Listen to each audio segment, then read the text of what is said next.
বিসমিল্লাহির রহমানির রহিম। আসসালামু আলাইকুম ওয়া রাহমাতুল্লাহি ওয়া বারাকাতুহু।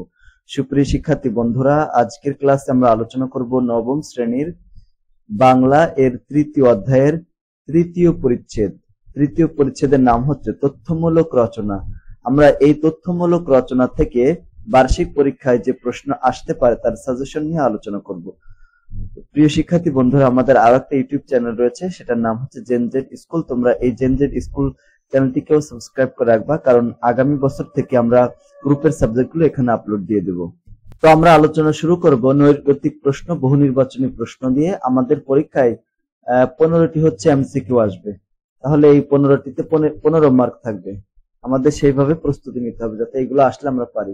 1 নম্বর প্রশ্ন, আবু জাফর শামসুদ্দিন কত সালে জন্মগ্রহণ করেন? জন্মগ্রহণ করেন হচ্ছে 1911 সালে। তারপরে 2 নম্বর প্রশ্ন, বাংলাদেশ কেমন দেশ? বাংলাদেশ হচ্ছে ঘ নাম্বার, এটার আনসার চিরহরিতের দেশ। 3 নম্বর, শীতকালে আমাদের দেশে কি ধান হয়? গ নাম্বার হবে বোরো ধান। বেলায় বিল প্রকৃতপক্ষে একটি মস্ত বড় হাওর।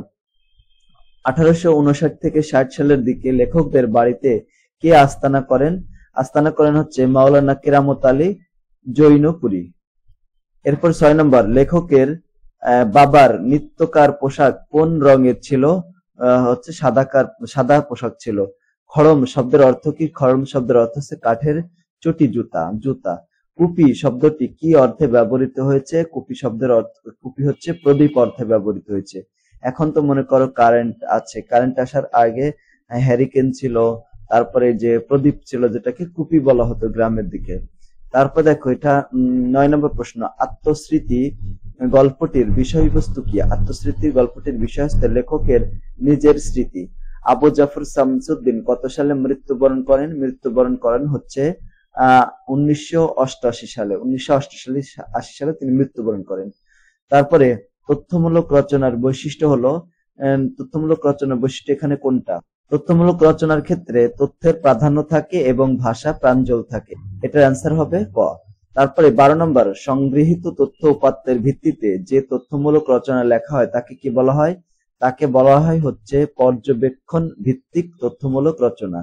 13 নম্বর, ভাওয়াল পরগনায় কোন লেখকের গ্রাম? ভাওয়াল পরগনা হচ্ছে আবু জাফর শামসুদ্দিনের গ্রাম। 14 নম্বর, উদ্দীপকটির সঙ্গে সাদৃশ্য রচনা নিচের কোনটা? নিচের রচনাটি হচ্ছে আত্মস্মৃতি। সাদৃশ্য রচনায় কি ফুটে উঠেছে? ফুটে উঠেছে ছেলেবেলার জীবন, সমাজ এবং পরিবেশ। এটা হচ্ছে সবগুলো অ্যান্সার। নিচের উদ্দীপকটি পড়ে 16 ও 17 নম্বর প্রশ্নের উত্তর দাও। একজন বিশিষ্ট সাহিত্যিক আত্মজীবনী রচনার সময় তার ছেলেবেলায় স্মৃতি রোমন্থন করেছেন, তবে সেই সাথে তিনি তার সময়কালের বিভিন্ন গুরুত্বপূর্ণ তথ্য তুলে ধরেছেন। তার শৈশব সময়কালীন দেশের চিত্র ফুটে এসেছে তার রচনায়। তো 16 নম্বর প্রশ্ন বলা হচ্ছে যে বিশিষ্ট লেখকের রচনাটি কোন ধরনের লেখার অন্তর্ভুক্ত করবে তুমি? এটা কোন ধরনের রচনা? এটা হচ্ছে তথ্যমূলক রচনা। ততক্ষণ আমরা বহু নির্বাচনী প্রশ্ন দেখলাম, এখন এক কথায় উত্তর। পরীক্ষায় কিন্তু তোমাদের 10টা এক কথায় উত্তর আসবে, 10টায় 10 মার্ক থাকবে। তার মানে টোটাল এমসিকিউ আর এক কথায় উত্তর দিয়ে 25 মার্ক থাকবে। তো এখানে যে এমসিকিউ গুলো আমরা পড়লাম সেগুলো কিন্তু এক কথায় উত্তর আসতে পারে, আবার এক কথায় উত্তর যেগুলো পড়বো সেগুলো কিন্তু এমসিকিউ তে আসতে পারে। তো একটা আর একটাতে আসতে পারে, সেইভাবে আমাদের প্রস্তুতি রাখতে হবে, যেখানে আসুক না কেন আমরা যেন পারি। 1 নম্বর প্রশ্ন, আবু জাফর শামসুদ্দিন কত সালে জন্মগ্রহণ করেন? 1911 সালে। আর মৃত্যুবরণ করেন হচ্ছে 1988 সালে। কোন সাহিত্যিক একাধারে বিশিষ্ট সাংবাদিক ও সাহিত্যিক ছিলেন? আবু জাফর শামসুদ্দিন।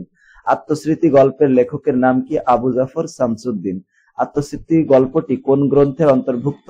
এটা হচ্ছে অন্তর্গত আর কি আত্মস্মৃতি। আত্মস্মৃতি কোন প্রকৃতির রচনা? এটা হচ্ছে তথ্যমূলক রচনা। আত্মস্মৃতি গল্পে লেখক কোন দেশকে চিরহরিতের দেশ বলেছেন? বাংলাদেশকে চিরহরিতের দেশ বলেছেন। 8 নম্বর প্রশ্ন, আত্মস্মৃতি গল্পে বর্ণিত গ্রামটি কোথায় অবস্থিত? ভাওয়াল পরগনায় অবস্থিত। আত্মস্মৃতি গল্পে বর্ণিত বিলের নাম কি? বেলাই বিল। আত্মস্মৃতি গল্পে উল্লেখিত বেলাই বিলে শীতকালে কোন ধান হয়? বোরো ধান হয়। তারপরে 11 নম্বর প্রশ্ন, কোন মাসে পাট কাটা হয় আর কি? আষাঢ় মাসে পাট কাটা হয়, পাট কোষ্টাও বলা হয় অনেক এলাকায়, তাই না? 12 নম্বর প্রশ্ন, আত্মস্মৃতি গল্পে লেখক ডিঙ্গি নৌকায় চড়ে কোন হাটে যাওয়ার বায়না ধরেছিলেন? সেটার উত্তর হবে পুবাইলের হাটে। 13 নম্বর, আত্মস্মৃতি গল্পে বেলাইতে কোন দুর্ঘটনার কথা বলা হয়েছে? নৌকাডুবি দুর্ঘটনার কথা। ফৌজি বিদ্রোহ সংগঠিত হয় কত সালে? 1957 সালে। তারপরে 15 নম্বর, কত সালে 12 ঘন্টা ব্যাপী ভয়াবহ ঝড় হয়? 1919 সালে। এরপরে 16 নম্বর, কাসাসুল আম্বিয়া কোন ভাষার রচিত গ্রন্থ? উর্দু ভাষায় রচিত গ্রন্থ। এরপরে 17 নম্বর বলা হচ্ছে যে জালিয়ানওয়ালাবাগ কি? এটা হচ্ছে পাঞ্জাবের একটি শহরের নাম। তারপর 18 নম্বর, তোপদাগা কি? তোপদাগা হচ্ছে কামান থেকে গোলা নিক্ষেপ করা। কত সালে কংগ্রেস খেলাফত আন্দোলন হয়? 1919 থেকে 21 সালে। ঠিক আছে। 20 নম্বর, অসহযোগ আন্দোলনের নেতা কি ছিলেন? মহাত্মা গান্ধী। বন্দে মাতারাম কোন আন্দোলনের স্লোগান ছিল? ভারতীয় স্বাধীনতা আন্দোলনের। হ্যাঁ, ব্যুরোক্রেসি শব্দের অর্থ কি? আমলাতন্ত্র। এখন আমরা কতগুলো সংক্ষিপ্ত প্রশ্ন এবং তার উত্তর দেখব। পরীক্ষায় আমাদের 10টি সংক্ষিপ্ত প্রশ্ন আসবে। 10টিতে থাকবে হচ্ছে 10 দুগুণ 20 মার্ক থাকবে, এক একটাই 2 মার্ক করে। 1 নম্বর প্রশ্ন, তথ্যমূলক লেখা বলতে কি বোঝায়? ছোট করে লিখবা। হ্যাঁ, এখানে যাই লেখা থাকুক না তুমি ছোট করে লিখবা। সাধারণত যেসব লেখা নির্দিষ্ট কোনো উদ্দেশ্যে লেখা হয় এবং যাতে বিভিন্ন তথ্য উপস্থাপন করা হয় সেগুলোকে তথ্যমূলক লেখা বলা হয়। তথ্যকে সাজিয়ে তথ্যমূলক লেখা তৈরি করা হয়। এ ধরনের লেখার বর্ণনার চেয়ে তথ্যের শুদ্ধতার প্রতি গুরুত্ব আরোপ করা হয়। 2 নম্বর, আত্মস্মৃতি রচনার বক্তব্য বিষয় লেখো। ছোটবেলা বা ছেলেবেলা নিয়ে মানুষের অনেক ধরনের স্মৃতি থাকে। সেই স্মৃতি রোমন্থন করতে গিয়ে পরিবার, সমাজ ও দেশের অতীত কাহিনী ভেসে ওঠে চোখের সামনে। আত্মস্মৃতি রচনায় লেখকের ছোটবেলার জীবন, সমাজ এবং পরিবেশ উঠে এসেছে তার স্মৃতি রোমন্থনের মধ্য দিয়ে। 3 নম্বর, আত্মজীবনী বলতে কি বোঝায়? আত্মজীবনী হচ্ছে স্বরচিত, জীবন রচিত বা আত্মকথা। যখন কেউ অকপটে নিজের জীবন কথা নিজেই লেখেন তখন তাকে আত্মজীবনী বলা হয়। লেখক এখানে বাস্তবসম্মত ঘটনাগুলো বর্ণনা করেন। তবে এই আত্মজীবনী কথা সাহিত্যের পর্যায়ে পড়ে এবং লেখক এখানে সাহিত্যিকের ভূমিকায় অবতীর্ণ হন। তারপরে এখানে 4 নম্বর প্রশ্ন, গ্রামের প্রকৃতির বর্ণনার মধ্য দিয়ে লেখকের কোন মনোভাব প্রকাশ পেয়েছে? গ্রামের প্রকৃতির বর্ণনার মধ্য দিয়ে লেখকের সৌন্দর্য প্রীতি ও জন্মস্থানের প্রতি ভালোবাসার মনোভাব প্রকাশ পেয়েছে। একবার হবে। নিজের গ্রামের বিচিত্র প্রকৃতি এবং এর সৌন্দর্যে লেখক মুগ্ধ হয়েছেন। গ্রামের প্রকৃতিতে বর্ষাকালে লেখক সাঁতার কেটেছেন। প্রকৃতির সঙ্গে কাটানো এসব স্মৃতি তাকে আকুল করে। এই প্রকৃতি বর্ণনার মধ্য দিয়ে গ্রাম্য প্রকৃতির প্রতি লেখকের আকর্ষণ, নিজ গ্রামের ভালোবাসা ও টান ফুটে উঠেছে। ওকে, এটা ছিল 4 নম্বর। 5 নম্বর প্রশ্ন বলা হচ্ছে যে আত্মস্মৃতি রচনায় সামাজিক, রাজনৈতিক যেসব তথ্য পাওয়া যায় সেগুলো উপস্থাপনের সময় লেখকের দৃষ্টিভঙ্গি কতটুকু নিরপেক্ষ বা পক্ষপাতমূলক তা আলোচনা করো। এখানে এটার উত্তর হবে এরকম যে আত্মস্মৃতি রচনায় সামাজিক ও রাজনৈতিক যেসব তথ্য পাওয়া যায় সেগুলো উপস্থাপনের সময়ে লেখকের দৃষ্টিভঙ্গি পুরোপুরি নিরপেক্ষ ছিল। এই রচনায় লেখক 1857 সালের সিপাহী বিদ্রোহ, ব্রিটিশ সরকার কর্তৃক মুসলমানদের উপর করা অমানবিক অত্যাচার, গণহত্যা তুলে ধরেছেন, যা ঐতিহাসিক সত্য। আবার ব্রিটিশদের বিরুদ্ধে হিন্দু মুসলমানের সম্মিলিত বিদ্রোহ তুলে ধরেছেন, যা ইতিহাসে আমরা খুঁজে পাই। তৎকালীন সমাজে হিন্দু মুসলমানের অবস্থা তিনি নিরপেক্ষভাবেই তুলে ধরেছেন এই রচনায়। 6 নম্বর প্রশ্ন, বাংলাদেশকে চিরহরিতের দেশ বলা হয় কেন?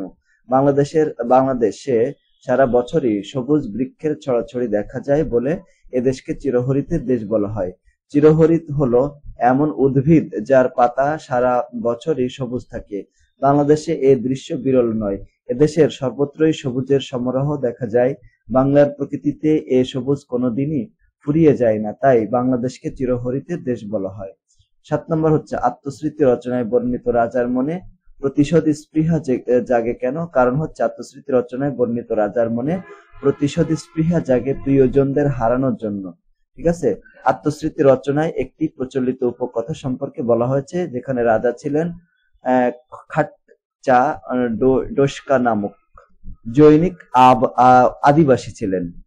একবার রাজার রাজপুত্র, পুত্রবধূ, তারপরে হচ্ছে নাতি নাতনি, বোঝাই পানসি নৌকা বেলই বেলায় আর কি বিলের উপর দিয়ে যাচ্ছিল, তখন ঝড়ঝঞ্ঝা বিক্ষোভ বেলায় তাদের গ্রাস করেছিল। এ ঘটনায় রাজা শোকার্ত হয়ে পড়েন, তাই বেলায়ের প্রতি তার প্রতিশোধ স্পৃহা জাগে। তারপরে এখানে আমরা এখন ছোট প্রশ্ন দেখলাম, মানে সংক্ষিপ্ত প্রশ্ন দেখলাম।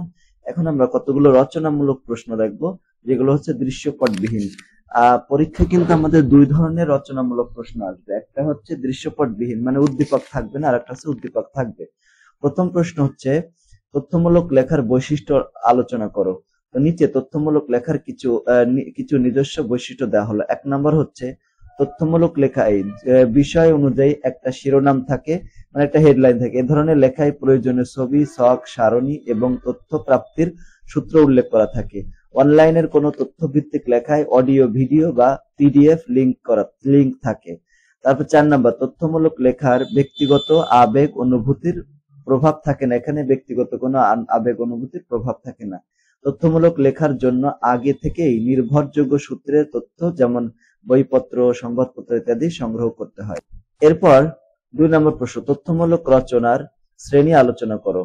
তথ্যমূলক রচনায় তথ্য পরিবেশন করা হয়। তথ্যমূলক রচনা বিভিন্ন ধরনের হতে পারে, যেমন লাইব্রেরি ভিত্তিক হতে পারে। যদি কোনো লেখা লাইব্রেরিতে সঞ্চিত তথ্যের উপর ভিত্তি করে লেখা হয়, তখন সেটিকে লাইব্রেরি ভিত্তিক তথ্যমূলক রচনা বলা হয়। এক্ষেত্রে লাইব্রেরিতে সংরক্ষিত পত্র পত্রিকা, বই, দলিলপত্র ইত্যাদি থেকে তথ্য সংগ্রহ করা হয়। পর্যবেক্ষণ ভিত্তিক, যখন কোনো লেখা পর্যবেক্ষণের মাধ্যমে ও সংগৃহীত তথ্য উপাত্তের ভিত্তিতে লেখা হয়, তখন তাকে পর্যবেক্ষণ ভিত্তিক তথ্যমূলক রচনা বলে। এ ধরনের রচনা লিখতে লেখক সরেজমিনে গিয়ে বিভিন্ন ধরনের জরিপ, সাক্ষাৎকার, আলোচনা অর্থাৎ নানাভাবে পর্যবেক্ষণের মাধ্যমে তথ্য সংগ্রহ করেন এবং সেই তথ্য দিয়ে রচনা প্রস্তুত করেন। 3 নম্বর হচ্ছে অভিজ্ঞতা ভিত্তিক, যে তথ্যমূলক রচনা নিজের অভিজ্ঞতার উপর ভিত্তি করে লেখা হয়, সেটি অভিজ্ঞতা ভিত্তিক তথ্যমূলক রচনা। এ ধরনের লেখা প্রস্তুত করার জন্য লেখক নিজের জীবনের বিভিন্ন পর্যায়ের অভিজ্ঞতা, স্মৃতি, ডায়েরি, পারিবারিক সংগ্রহ ইত্যাদি থেকে তথ্য সংগ্রহ করে থাকেন। 3 নম্বর প্রশ্ন চলে যায়। 3 নম্বর বলছে, মনে করো সম্প্রতি তোমার বিদ্যালয়ে একটা বিজ্ঞান মেলা অনুষ্ঠিত হয়েছে। সেখানে আরো 2টি বিদ্যালয় অংশগ্রহণ করেছে। উক্ত বিজ্ঞান মেলা সম্পর্কে একটি তথ্যমূলক রচনা লেখো। রচনা লেখার সময় নিচের বিষয়সমূহ বিবেচনায় আনতে হবে। 1 নম্বর হচ্ছে মেলার উদ্বোধন, 2 নম্বর হচ্ছে প্রতিযোগী ও তাদের প্রজেক্ট, এবং 3 নম্বর হচ্ছে পুরস্কার ও সমাপনী পর্ব। এইগুলো কিন্তু রচনার ভিতর থাকবে। তো আমরা এখানে লেখা শুরু করি। সম্প্রতি আমার বিদ্যালয়ে অনুষ্ঠিত হওয়া বিজ্ঞান মেলা নিয়ে একটা তথ্যমূলক রচনা নিচে দেওয়া হলো। তো আমরা এরকম একটা হেডলাইন দেবো, হ্যাঁ, বিজ্ঞান মেলা। সম্প্রতি আমার আলহাজ বজলুল হক যে এম উচ্চ বিদ্যালয়, এখানে তোমার স্কুলের নাম দিবা এখানে, ঠিক আছে? এই যে এখানে বিদ্যালয়ে একটি বিজ্ঞান মেলা অনুষ্ঠিত হয়েছে। উক্ত বিজ্ঞান মেলায় আরো 2টি বিদ্যালয় অংশগ্রহণ করেছে। এগুলো হলো এই অন্য পাশ, তোমার আশেপাশের স্কুলের নাম দিবা, 2টা স্কুলের নাম। এই বিজ্ঞান মেলাটি উদ্বোধন করা হয় 10 সেপ্টেম্বর 2024 মঙ্গলবার সকাল 10টার সময়। উদ্বোধন করেন রায়পুরা উপজেলা শিক্ষা অফিসার জনাব আজমল হোসেন। তো তোমার এলাকা তুমি নাম দেব। বিজ্ঞান মেলাটি আমাদের বিদ্যালয় মাঠে অনুষ্ঠিত হয়। এই মেলায় আমাদের বিদ্যালয়ে 30 জন শিক্ষার্থী, কে এম উচ্চ বিদ্যালয়ের 15 জন শিক্ষার্থী এবং আর এম উচ্চ বিদ্যালয়ের 15 জন শিক্ষার্থী অংশগ্রহণ করে। তোমার ওই আশেপাশে স্কুলের নামে দিয়ে দিবা, ঠিক আছে? এই মেলায় শিক্ষার্থীরা 15টি স্টলে মোট 50টি প্রজেক্ট উপস্থাপন করে। এগুলোর মধ্যে সৌর প্যানেল, নবায়নযোগ্য শক্তির ব্যবহার ইত্যাদি আরো অনেক প্রজেক্ট ছিল। এই মেলায় বিভিন্ন শিক্ষা প্রতিষ্ঠানে প্রায় 500 শিক্ষার্থী অংশগ্রহণ করেছে। বিজ্ঞান মেলাটির পরিবেশ ছিল অনেক সুন্দর ও সুশৃঙ্খল। সবশেষে পুরস্কার বিতরণ ও সমাপনী পর্ব অনুষ্ঠিত হয়। আমাদের বিদ্যালয়ের 3টি দল পুরস্কার লাভ করে, তবে এই মেলায় প্রথম হয় আর এম উচ্চ বিদ্যালয়, ঠিক আছে? তারা মোট 8টি পুরস্কার লাভ করে। আর আর আর কে এম উচ্চ বিদ্যালয় 2টি দলও পুরস্কার লাভ করে। পরে সমাপনী বক্তব্য রাখেন আমাদের বিদ্যালয়ের প্রধান শিক্ষক জনাব ফজলুর রহমান। তো এখানে তোমার স্কুলের প্রধান শিক্ষকের নাম দিয়ে দিবা। 4 নম্বর প্রশ্ন, তবু মনে হয় আমার গ্রামের গাছপালা, লতা পাতার মধ্যে কোথায় যেন আলাদা বৈশিষ্ট্য আছে। এটি লেখক কেন বলেছিলেন? উত্তর হচ্ছে, জন্মভূমির প্রতি ভালোবাসা মানুষের সহজাত প্রবৃত্তি, তাই না? প্রবৃত্তি।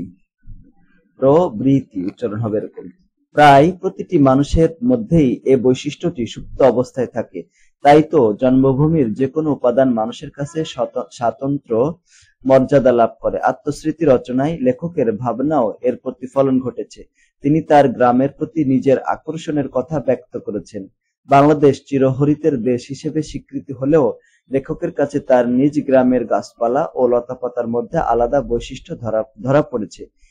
সেগুলো তার কাছে অনন্য রূপ লাভ করেছে। তো এটা ছিল এটার উত্তর, তাই না? জন্মভূমি তো প্রত্যেকটি মানুষের কাছেই প্রিয়। যে যেখানে জন্মগ্রহণ করে তার প্রতি তার আলাদা একটা টান অনুভূত হয়, তাই না? অনুভব হয়। 5 নম্বর, প্লাবিত মাঠের মধ্যে ছোট ছোট দ্বীপ সদৃশ পরস্পর বিচ্ছিন্ন গ্রাম, কথাটি তাৎপর্য লিখতে হবে।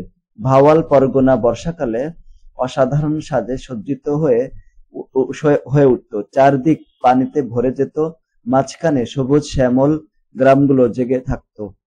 দিগন্ত বিস্তৃত সবুজ ধানের শীষ আর আম জাম কাঁঠালের ছায়াঘেরা পল্লী বর্ষার অন্য রূপ পেত আর কি। মাঠ ঘাট প্লাবিত হলে গ্রামগুলোকে দ্বীপের মতো মনে হতো। প্লাবিত মাঠের মধ্যে বিভিন্ন স্থানে জেগে থাকা গ্রামগুলো বিচ্ছিন্ন অবস্থায় থাকতো, কোনটির সঙ্গে কোনটির যোগাযোগ আছে বলে মনে হতো না। বর্ষার প্লাবনে ভাওয়াল পরগনার যে সৌন্দর্য সৃষ্টি হতো তাই লেখক তার স্মৃতির পাতা থেকে আলোচ্য অংশে তুলে ধরেছেন। তারপরে 6 নম্বর প্রশ্ন, আত্মস্মৃতি রচনায় প্রেক্ষাপট আলোচনা করো। আত্মস্মৃতি রচনায় ব্রিটিশ শাসিত ভারতীয় উপমহাদেশের সময়কার তথ্য পাওয়া যায়। 1857 সালের ফৌজি বা সিপাহী বিদ্রোহ এবং অন্যান্য ঘটনা ব্রিটিশ ঔপনিবেশিক শাসনকেই নির্দেশ করে। লেখক 1859 থেকে 60 সালের দিকে মাওলানা কেরামত আলী জৈনপুরী বেশ কিছুকাল লেখকের বাড়িতে আস্তানা করার কথা বলেছেন। এছাড়া তিনি 1919 সালে সংঘটিত ভয়াবহ ঝড়ের কথা বলেছেন। 1919 থেকে 21 সালের কংগ্রেস খেলাফত আন্দোলনের সময়ে এক বিশাল জনসভার কথা বলেছেন। সেখানে লেখক প্রথম জালিয়ানওয়ালাবাগের হত্যাকাণ্ড সম্পর্কে জানেন। তাছাড়া এখানে ঘরে ঘরে চরকা কাটার বিষয়টিও উল্লেখ হয়েছে। সুতরাং এটা স্পষ্ট যে এই রচনায় ব্রিটিশ শাসিত ভারতের বিভিন্ন সময়ের কথা বা তথ্য উঠে এসেছে। 7 নম্বর প্রশ্ন, আত্মস্মৃতি শিরোনামের লেখাটিকে কেন অভিজ্ঞতা ভিত্তিক তথ্যমূলক রচনা বলা হয় আলোচনা করো। আত্মস্মৃতি শিরোনামের লেখাটিকে অভিজ্ঞতা ভিত্তিক তথ্যমূলক রচনা বলা হয়। এই রচনায় লেখক তার জীবনের বিভিন্ন সময়ে প্রাপ্ত অভিজ্ঞতা থেকে বিভিন্ন বিষয় ও ঘটনা উপস্থাপন করেছেন। সেজন্য অবশ্যই আত্মস্মৃতি একটি অভিজ্ঞতা ভিত্তিক তথ্যমূলক রচনা। ভাওয়াল পরগনায় অবস্থিত আমাদের গ্রামটি মানে লেখকের গ্রামটি। তো এখানে তারপরে আরো এখানে কয়েকটা কথা লিখবা, ঠিক আছে, তার গ্রামের সম্পর্কে। এই জন্য এরপর আমরা রচনামূলক প্রশ্নোত্তর দৃশ্যপট নির্ভর যেগুলো আছে মানে উদ্দীপক যেগুলো থাকবে সেগুলো দেখবো আর কি। নিচের উদ্দীপকটি পড়ে সংশ্লিষ্ট প্রশ্নের উত্তর দাও। বলছে যে আরিজ আজ স্কুলে যেতে পারেনি, তাই সে রাতে প্রাঞ্জলকে ফোন দিয়ে পড়া জানতে চাইলো। প্রাঞ্জল জানালো, আজ ক্লাসে স্যার 3য় অধ্যায়ের 3য় পরিচ্ছেদ থেকে তথ্যমূলক লেখা সম্পর্কে পড়িয়েছেন। তিনি আমাদের তথ্যমূলক লেখা কি এর বিভিন্ন ধরন সম্পর্কে ধারণা দিয়েছেন এবং আমাদের পছন্দ মতো একটি বিষয় নিয়ে একটা তথ্যমূলক লেখা প্রস্তুত করতে বলেছেন। আরিজ বলল, তাহলে তো আমাকে এখন তথ্যমূলক লেখা সম্পর্কে পড়তে হবে, আমি তো এ বিষয়ে বিস্তারিত জানি না। তো প্রশ্ন ক নাম্বার, প্রাঞ্জলদের স্যার তথ্যমূলক লেখার ধরন সম্পর্কে কি কি বলেছেন বলে তুমি ধারণা করো এবং অনুচ্ছেদে প্রাঞ্জলের শিক্ষকের নির্দেশের আলোকে তুমি কোনো একটি বিষয় নির্বাচন করো এবং সে সম্পর্কে তথ্যমূলক একটি লেখা প্রস্তুত করো। এটার উত্তরে চলে আসছে। 1 নং প্রশ্নের উত্তর, প্রাঞ্জলদের স্যার তথ্যমূলক লেখার 3টি ধরন সম্পর্কে বলেছেন বলে আমি মনে করি, কেননা আমরা আমাদের বইয়ে 3 ধরনের তথ্যমূলক লেখার কথা জেনেছি, তথা লাইব্রেরি ভিত্তিক, এটা আমরা আলোচনা করেছি, তাই না? তোমরা এইভাবে 2-3 কথা লিখবা। যদি কোনো লেখা লাইব্রেরিতে সঞ্চিত তথ্যের উপর ভিত্তি করে লেখা হয় তাহলে সেটি লাইব্রেরি ভিত্তিক তথ্যমূলক রচনা, ঠিক আছে? এগুলো এরকম লিখবা। পর্যবেক্ষণ ভিত্তিক রচনা, যখন কোনো লেখা পর্যবেক্ষণের মাধ্যমে ও সংগৃহীত তথ্য উপাত্তের ভিত্তিতে লেখা হয় তখন তাকে পর্যবেক্ষণ ভিত্তিক তথ্যমূলক রচনা বলা হয়। আর অভিজ্ঞতা ভিত্তিক যে তথ্যমূলক রচনা নিজের অভিজ্ঞতার উপর ভিত্তি করে লেখা হয় সেটি অভিজ্ঞতা ভিত্তিক তথ্যমূলক রচনা। এ ধরনের লেখা প্রস্তুত করার জন্য লেখক নিজের জীবনের বিভিন্ন পর্যায়ের অভিজ্ঞতা, স্মৃতি, ডায়েরি, পারিবারিক সংগ্রহ ইত্যাদি তথ্য থেকে সংগ্রহ করে থাকেন, তাই না? এরকম 2 নম্বর হচ্ছে অনুচ্ছেদের প্রাঞ্জলে শিক্ষকের নির্দেশের আলোকে আমি কবি কাজী নজরুল ইসলামের প্রাথমিক জীবন বিষয়ে একটা তথ্যমূলক লেখা লিখব বলে মনস্থির করলাম। এরপর বিভিন্ন তথ্য সংযোজনের নিচে তথ্যমূলক লেখাটি প্রস্তুত করলাম। এইভাবে কাজী নজরুল ইসলামের জীবনী নিয়ে একটা তথ্যমূলক রচনা লিখতে পারি। কাজী নজরুল ইসলাম বাংলাদেশ, এরকম একটা হেডলাইন দেবো, হ্যাঁ, এর প্রাথমিক জীবন। তো কাজী নজরুল ইসলাম বাংলাদেশের জাতীয় কবি। তিনি 1306 বঙ্গাব্দের 11ই জ্যৈষ্ঠ অর্থাৎ 1899 সালের 25শে মে পশ্চিমবঙ্গের বর্ধমান জেলার চুরুলিয়া গ্রামে জন্মগ্রহণ করেন। তার পিতার নাম কাজী ফকির আহমেদ এবং মাতার নাম হচ্ছে জায়েদা খাতুন। অল্প বয়সেই তিনি ভ্রাম্যমাণ নাট্যদল লেটোতে যোগ দেন। লেটো দলেই নজরুলের সাহিত্য চর্চা আরম্ভ হয়। তিনি দলের জন্য গান, কবিতা, লোকসঙ্গীত রচনা করতেন।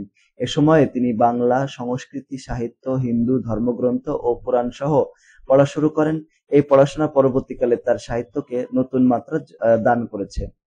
এরপরে 1910 সালে নজরুল লেটো দল ছেড়ে ছাত্র জীবনে ফিরে আসেন। তার এবারের ছাত্র জীবনে প্রথম স্কুল ছিল রানীগঞ্জের শেয়ার শোল রাজ স্কুল। এরপর ভর্তি হন মাথরুন উচ্চ ইংরেজি স্কুলে। নানা রকম চড়াই উতরাই পেরিয়ে বিভিন্ন কর্মক্ষেত্র এবং বিদ্যালয়ে ঘুরে অবশেষে 10ম শ্রেণীর প্রি-টেস্ট পরীক্ষার সময় 1917 সালের শেষ দিকে তিনি সেনাবাহিনীতে যোগদান করেন। প্রায় 2.5 বছর নজরুলের সামরিক জীবনের পরিধি। প্রকৃতপক্ষে এ সময়ই কবির সাহিত্য চর্চা শুরু হয়। এ সময়ে তিনি রচনা করেন বাউন্ডুলের আত্মকাহিনী নামক প্রথম গ্রন্থ। তার প্রথম প্রকাশিত কবিতা হচ্ছে মুক্তি ও হেনা। এছাড়া ব্যথার দান, মেহের নেগার, তারপর ঘুমের ঘরে ইত্যাদি গল্প লেখেন। তো এটাই ছিল কাজী নজরুল ইসলামের প্রাথমিক জীবন সম্পর্কে তথ্যমূলক রচনা। তো এর মাধ্যমে আমরা আমাদের এই 3য় অধ্যায়ের 3য় পরিচ্ছেদ তথ্যমূলক যে লেখা, এটা আমরা শেষ করলাম। ইনশাআল্লাহ পরবর্তী ক্লাস আমরা এরপর থেকে আলোচনা শুরু করব। তো তোমাদের কাছে ক্লাসটি কেমন লাগলো সেটা কমেন্ট করে জানিয়ে দিও। আর যদি ভালো লাগে তাহলে আমাদের চ্যানেল সাবস্ক্রাইব করে ক্লাসটি বন্ধুদের সাথে শেয়ার করে দিও। সকলকে ধন্যবাদ। আসসালামু আলাইকুম ওয়া রাহমাতুল্লাহ।